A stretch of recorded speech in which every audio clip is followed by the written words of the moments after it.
नमस्कार, आपका स्वागत है। मित्रों, क्या आपने कभी सोचा है जब इंसान की आखिरी सांस निकल जाती है तो उसके बाद क्या होता है? क्या मौत सब कुछ खत्म कर देती है? नहीं, गरुड़ पुराण कहता है मौत अंत नहीं बल्कि आत्मा की नई यात्रा की शुरुआत है। मित्रों, जब शरीर गिर जाता है तो आत्मा उससे बाहर निकलती है और उसी समय आते हैं विकराल यमदूत, काले, भयानक, डरावने। सोचिए जरा, आप अपने घर वालों को पुकार रहे हो, उन्हें छूना चाहते हो, लेकिन कोई आपको सुन या देख नहीं पा रहा क्योंकि शरीर पीछे छूट चुका है। अब तो सिर्फ आपके कर्म ही आपके साथ है। यमदूत आत्मा को घसीटते हुए वैतरणी नदी तक ले जाते हैं। सोचिए, एक ऐसी नदी जो खून, गंदगी, खूंखार नुकीले दांत वाले जीव और बदबू से भरी हो। मित्रों, अगर आपने जीवन भर गाय का सम्मान किया है तो उसकी पूंछ आपका सहारा बनती है और आप आसानी से उस नदी को पार कर जाते हैं। लेकिन अगर आपने गाय का अपमान किया, उसे सताया, उसका मांस खाया, तो वही नदी आपकी कब्र बन जाती है। आप डूबते रहते हैं, घुटते रहते हैं, लेकिन कोई सहारा नहीं मिलता।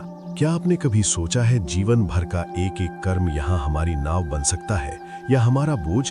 नदी पार करने के बाद आत्मा पहुंचती है यमराज के विशाल दरबार में। चित्रगुप्त सामने बैठे होते हैं, हाथ में कर्मों का बही खाता लिए। जन्म से लेकर मृत्यु तक हर छोटे बड़े कर्म का हिसाब वहां लिखा होता है। सोचिए, जब आपके पाप एक एक करके गिनाए जाएंगे तब आपकी आत्मा किस हालत में होगी। और फिर फैसला होता है, जिसने पुण्य किए हों उस आत्मा को स्वर्ग में भेजा जाता है और जिसने पाप उसे नरक। मित्रों, तभी सामने एक विशाल काला दरवाजा खुलता है और शुरू होती है आत्मा की भयावह नरक यात्रा। गरुड़ पुराण कहता है नरक असंख्य है, लेकिन 18 प्रमुख नरकों का विवरण विस्तार से मिलता है। आइए अब एक एक करके इन्हें समझते हैं। मित्रों, वीडियो में आगे बढ़ने से पहले आपसे निवेदन है कि गरुड़ पुराण की इस महान कथा को आधा अधूरा सुनने की गलती न करें। कथा को पूरा अवश्य सुने ताकि भगवान श्री हरि विष्णु की कृपा सदैव बना रहे। चलिए अब शुरू करते हैं तामिश्र नरक। मित्रों, सोचिए, अगर आपने किसी को धोखे से लूटा, उसकी इज्जत छीनी, तो यहाँ तामिश्र नरक में आपका ठिकाना है। चारों तरफ गहरा अंधेरा, आत्मा लोहे की मोटी जंजीरों में जकड़ी हुई। यमदूत उसे दीवारों से पटकते रहते हैं, उसे मारते पीटते हैं। यातना इतनी कठोर होती है कि आत्मा बार बार चिल्लाती है, पर कोई सुनने वाला नहीं होता। क्या आपने कभी सोचा है जिस इंसान को आपने रुलाया वही आंसू यहाँ आपके लिए आग बन जाते हैं? अंधता मिश्र नरक। यहाँ उससे भी अधिक गहरा अंधकार है। जो लोग अपने परिवार को, बच्चों को प्यार और सुरक्षा नहीं देते, उन्हें यहाँ फेंका जाता है। उनकी आंखों में नुकीले गर्म तार डाल दिया जाता है। सोचिए, एक पल भी रोशनी न मिले तो क्या होगा? यहाँ तो जन्म जन्मांतर तक अंधेरा ही अंधेरा है। इसलिए मित्रों, जब तक जीवन है तब तक अपने अपनों का कद्र करो, उनकी इज्जत करो, क्योंकि मरने के बाद सिर्फ पछतावा ही रह जाता है। दोस्तों, गरुड़ पुराण में एक भयानक नरक का वर्णन मिलता है, रौरव नरक। कहते हैं ये नरक कभी शांत नहीं होता।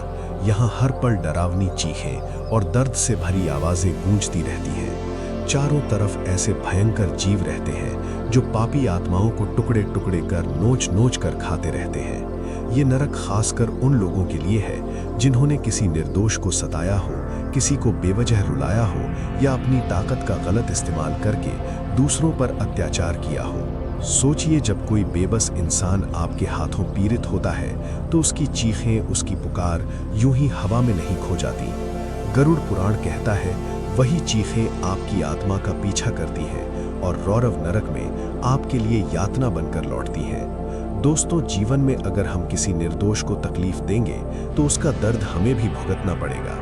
इसलिए हमेशा याद रखिए, किसी के आंसू बनकर मत जियो, बल्कि किसी की मुस्कान बनने की कोशिश करो।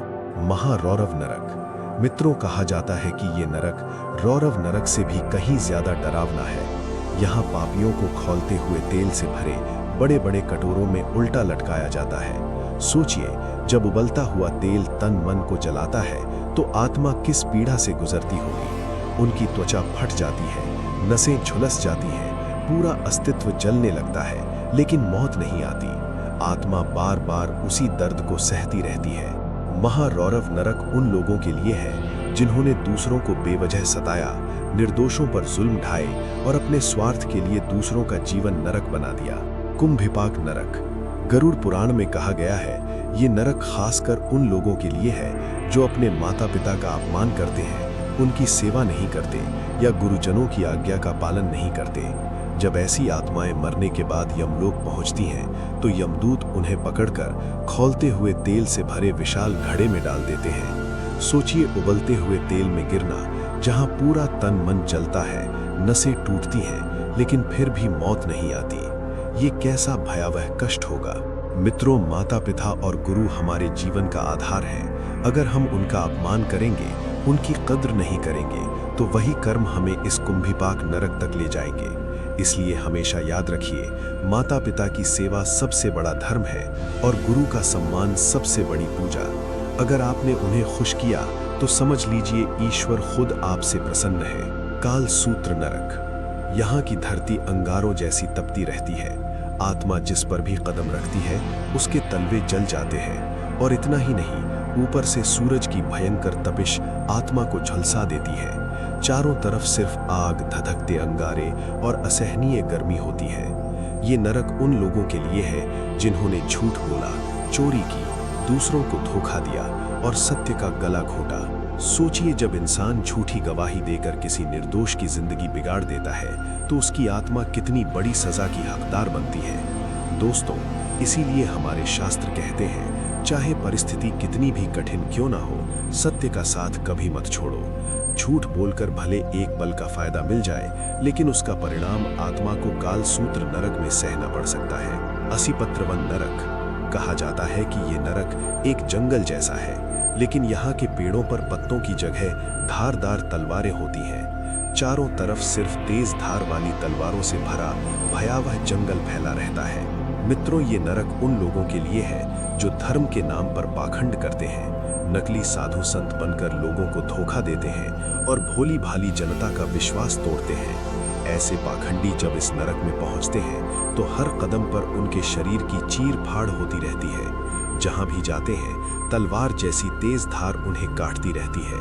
आत्मा बार बार घायल होती है, लहूलुहान होती है, लेकिन मौत नहीं आती। दर्द का ये सिलसिला लगातार चलता रहता है। शुक्रमुख नरक। दोस्तों, ये नरक खासकर उन लोगों के लिए है जिन्होंने जनता का हक मारा, भ्रष्ट नेता बने, रिश्वतखोरी की और जनता का धन लूटकर अपने सुख सुविधाओं पर खर्च किया। कहा जाता है कि यहाँ यमदूत सुअर जैसे मुख वाले भयंकर रूप में आते हैं। वे पापी आत्माओं को बार बार काटते हैं, नोचते हैं और चीर फाड़ करते हैं। आत्मा दर्द से चीखती है, तड़पती है, लेकिन यातना वहीं खत्म नहीं होती, क्योंकि हर बार जब शरीर टुकड़े टुकड़े हो जाता है, तो तुरंत फिर से जुड़ जाता है, ताकि उस पीड़ा को बार बार सहना पड़े। अंधकूप नरक। यहाँ एक गहरा कुआं है, लेकिन इसमें पानी नहीं, बल्कि असंख्य जहरीले सांप और बिच्छू भरे रहते हैं। इस कुएं में जिस आत्मा को गिरा दिया जाता है, उसे हर पल इन जहरीले जीवों के डसने और काटने की यातना झेलनी पड़ती है। ये नरक उन लोगों के लिए है जिन्होंने अपने घर आए मेहमानों का अपमान किया, शरण लेने आए व्यक्ति को दुत्कार दिया या किसी असहाय को ठुकरा दिया। वातप नरक। यहाँ इस नरक में आत्मा को कभी आग पर जलाया जाता है, तो कभी बर्फीले तूफान में फेंका जाता है। जिनकी वाणी ने दूसरों को जलाया, जिन्होंने अपशब्द बोले, वे यहाँ जीभ के दोष का फल भोगते हैं। हिमशीत नरक। यहाँ ऐसी ठंड होती है कि हड्डियां टूट जाती हैं। जिनके दिल में दया का ताप नहीं था, जो पत्थर दिल बने रहे, वे आत्माएं यहाँ ठिठुरते रहते हैं। ऊर्ध्वभाज नरक। गुरु और मंदिर का अपमान करने वालों को यहाँ उल्टा लटकाकर चीर दिया जाता है। उनका अहंकार टुकड़ों टुकड़ों में बिखर जाता है।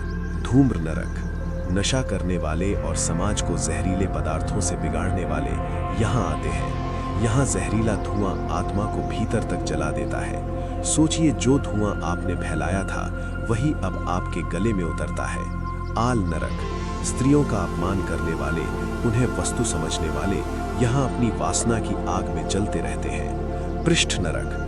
गरीबों और मजदूरों का हक मारने वालों पर यहाँ भारी भरकम चट्टानें गिराई जाती हैं। हर चीख आसमान तक पहुंचती है, लेकिन सुनने वाला कोई नहीं होता। संघर्ष नरक। यहाँ अफवाह फैलाने वालों की जीभ में दहकते कांटे घुसाए जाते हैं। सोचिए आपने अपने शब्दों से कितनों को चोट पहुंचाई है। तपन और महातपन नरक। यहाँ अग्नि की पीड़ा चरम पर होती है। जो धर्म गुरुओं और तपस्वियों को सताते हैं वे लगातार जलते रहते हैं। त्वचा गलती है, नसें फटती हैं, लेकिन मौत नहीं आती। संसार नरक। यहाँ खौलते लावे की नदी